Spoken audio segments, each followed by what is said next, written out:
नमस्कार, माझे नाव सम्यक आहे. मी आज तुम्हाला हा प्रश्न सोप्या पद्धतीत सोडवून दाखवणार आहे. एका बागेत आंबा, पेरू, फणस व काजूची 80 रोपे याच क्रमाने लावत गेल्यास 43व्या क्रमांकावर कोणते रोप येईल? पहिला फणस, दुसरा पेरू, तिसरा आंबा आणि चौथा काजू. तर आपण हा प्रश्न सोडवूया. पहिली रांग आपण काढून घेऊ बरं. पहिली रांग काय येईल? पहिलं काय? आंबा. आंबा लिहिलं. दुसरं काय? पेरू. तिसरं काय? फणस.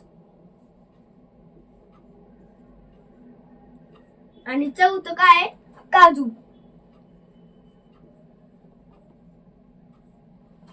तर आता दुसऱ्या रांगेत पण काही आंबा, पेरू, फणस, काजू.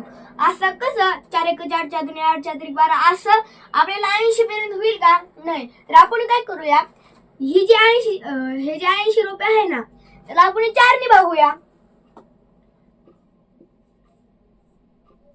4 1 4 4 2 8 आणि 4 0 0.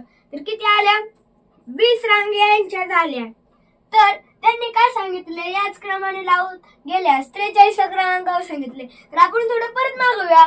10व्या क्रमावर गेलो तर 40 झाडे होतील. मग 10वी रांग काढून घेऊ बरं आपण. रांग आंबा, नंतर काही पेरू, नंतर काही फणस आणि नंतर काही काजू. तर आता इथं किती आला? काजूचा 40 आला. तर आपल्याला 43 सांगितलंय. म्हणजे आपल्याला अजून पुढची रांग घ्यायला लागेल. कितवी? 11वी रांग घ्यावी लागेल. आता परत आपल्याला ती रांग लिहायची. आंबा, पेरू, फणस आणि काजू. बरं, काजूचा 40 आला. 11व्या रांगेत आंबाचा कितवा असेल? 41वा. पेरूचा कितवा असेल? 42वा. आणि फणसाचा कितवा असेल? 43वा. म्हणजे जे फणस आहे तो 43व्या क्रमांकावर.